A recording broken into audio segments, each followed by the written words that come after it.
हम वाक और अभिव्यक्ति की स्वतंत्रता के बारे में भारतीय संविधान के अनुच्छेद 19 का पुरजोर समर्थन करते हैं। उदाहरणों, छवियों और संदर्भों सहित यह वीडियो केवल मनोरंजन, सूचना और शैक्षिक उद्देश्यों के लिए प्रदान किया गया है और चैनल किसी भी अवैध गतिविधियों को बढ़ावा या प्रोत्साहित नहीं करता है। हमारा मकसद केवल समाज जागरूक करना है।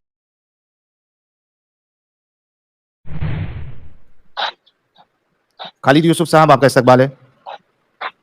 शुक्रिया जनाब, फरमाइए मोमिन है क्या सर। सवाल है आपका?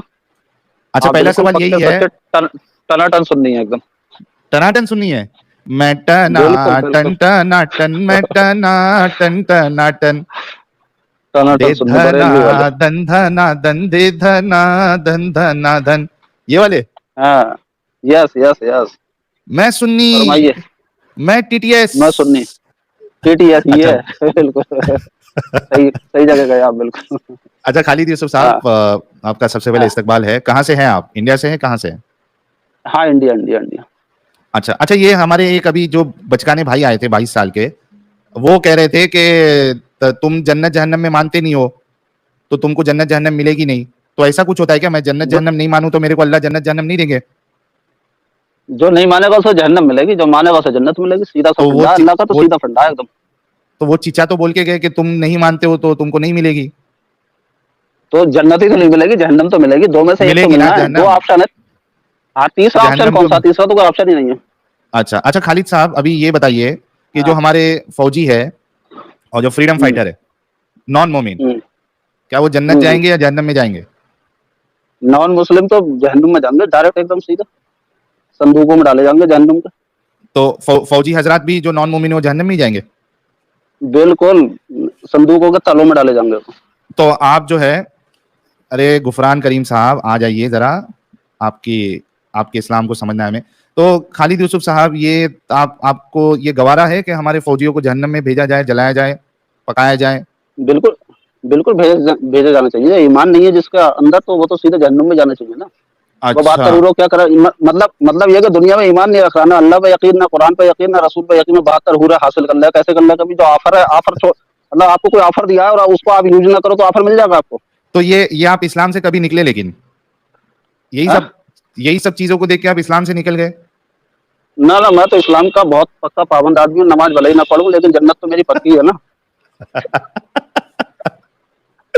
अरे यार, हद है ये। खालिद साहब, जब तक मोमिन रहते हैं तब तक ये हकीकत बताते क्यों नहीं है लोग, जो आप बता रहे हकीकत, हो? वो हकीकत ही तो, वो भी बंदा हकीकत ही तो बता रहा था। जो उसको रसूल ने जो इतना समझा के आया, रसूल उतना ही तो बता रहा था। वो सही कह रहा था। वो आपने कौन देखा वाला? होगा ओबीसी का, अभी पीछे वाला ओबीसी का हाँ। आपने देखा होगा, जो कश्मीर में हमारे फौजी जो मारे जाते हैं या शहीद, हम्म हम तो शहीद समझे उनको, हम्म लेकिन उस ओबीसी के मुंह से कभी आपने ये नहीं सुना होगा कि हमारे इतने फौजी शहीद हो गए। घड़ियाली आंसू बहाएगा और ये कहेगा इतने फौजी मारे गए। शहीद नहीं कह हाँ, सकता, जो शहीद उसी कहा जा सकता है जो मुसलमान होगा। एग्जैक्टली क्योंकि वो मुसलमान एग्जैक्टली। नहीं होते, इसलिए ओवैसी के मुंह से कभी भी आप रिवर्स करके देख लेना, वो कभी भी शहीद का लफ्ज इस्तेमाल नहीं करेगा मुसलमान कश्मीर के में या साथ कहीं तो पे वो भी भी फौजियों अल्लाह के की लिए। राह में लड़े, अल्लाह की राह में हम्म लड़े। जो, हाँ, जो इस्लाम की बका के लिए, इस्लाम के फरोग के लिए जो लड़ाई लड़े और शहीद मारा जाए, वो शहीद है।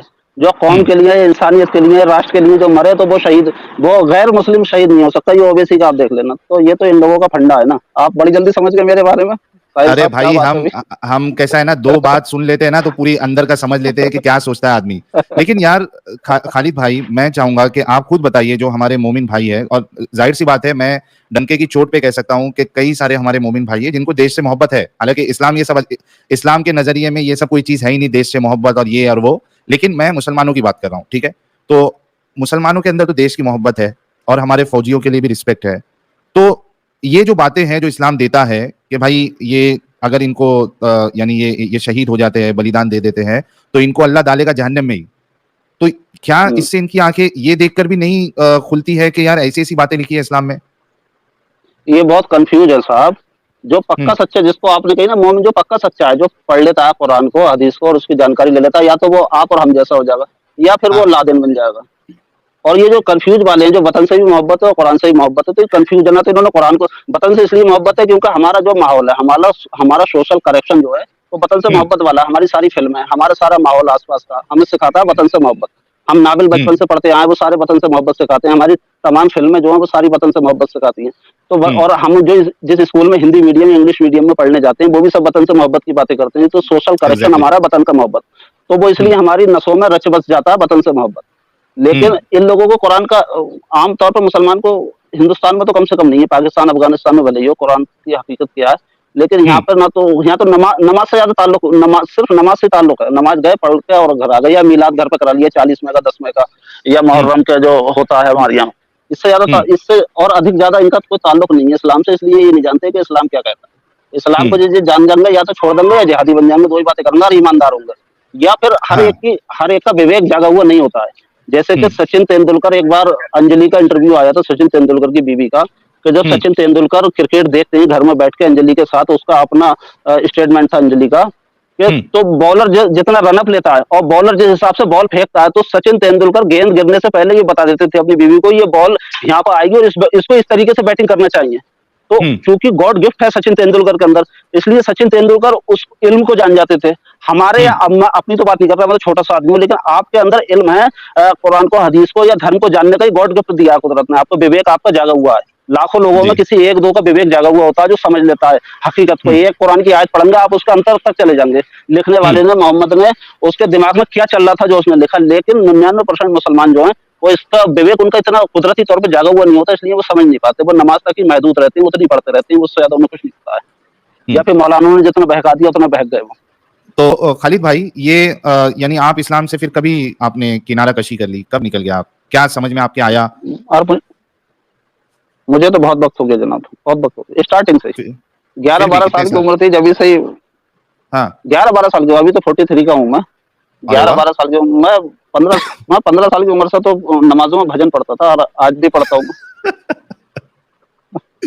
अरे यार ये बड़ा तो नमाज पढ़ना तो आप भी समझते हैं मजबूरी है, आप भी समझते हैं नमाज पढ़ना तो मजबूरी है, क्योंकि ससुराल में अगर गए हुए जुमे का देना, या बहन के अगर गए हुए जुमे का देना, तो ये तो सवाल ही पैदा नहीं होता। आप ये कहते मैं नमाज को नहीं जा रहा, नमाज को जाना पड़ेगा आपको। अब जब नमाज को जाना पड़ेगा तो वहाँ कुछ ना कुछ तो पढ़ा जाएगा, या तो गाली बको आप अलहमदुलिल्लाह की जगह गाली बकना शुरू कर दो, या भजन पढ़ना शुरू कर दो। तो ऊपर से अल्लाह अजाब नहीं भेजता? ये दोनों ही काम मत करना। अगर ये पुरानी सूरत भजन स्टाइल में तो किस तरह लगेगा? अजाब तो आज तक नहीं भेजा, 30 साल हो गया मुझे। अरे बोले एक सेकंड तो दो सर। अल्हम्दुलिल्लाह रब्बिल आलमीन, कभी राम बन के कभी श्याम बन के। अभी इमाम साहब कह रहे थे ना जी सर, तो मैं स्टार्टिंग से कभी मैं बहुत जल्दी निकल आया था, क्योंकि कुछ तार्किक बातें क्योंकि हमारे सामने अक्सर आती रहती हैं, अखबारों में, मैगजीनों में, या लोगों के मुंह तार्किक बातें हमेशा आती रहती है। मैं उनको हमेशा ऑब्जर्व करता था, मुझे बहुत ज्यादा अपील करती थी कोई भी तार्किक बात। और जो ये जड़वत बातें होती थी कि अल्लाह 72 उरे देगा, और ये मौलानों की तकरीर, ये इतनी सड़ी गली नजर आती थी कि इस पर से तो हमेशा मेरे दिमाग में टेंशन सी पैदा हो जाती थी, क्या बकवास कर रहा है ये। और जब कोई तार्किक बात समझ में आई तो वही समझ में आती थी, हाँ ये बात ठीक है, वो एकदम अपील करती थी। नेक्स्ट टाइम भजन स्टाइल में अगर नमाज पढ़ो किस तरह पढ़ना, नेक्स्ट टाइम अगर कुरान को भजन स्टाइल में अगर इस तरह पढ़ना, अल्हम्दुलिल्लाह रब्बिल आलमीन अर्रहमान अर्रहीम मालिक यौमिद्दीन इय्याका नअबुदु व इय्याका नस्तईन इहदिनस सिरातल मुस्तकीम। ये तो अल्हम्दुलिल्लाह होगी ना पूरी। इस बीच में जय श्री राम भी कहना पड़ेगा ना बना के। जब तक जय श्री राम लिखेंगे बीच में, जब तक कैसे फिर मन को शांति मिलेगी। ये भारी था यार इमाम, बहुत भारी था ये। ओ बाप रे बाप, बहुत सही है। तो खालिद भाई चलिए, बहुत अच्छा लगा आप आए, जुड़े और अपनी बात रखी, बहुत बहुत शुक्रिया। Thank you.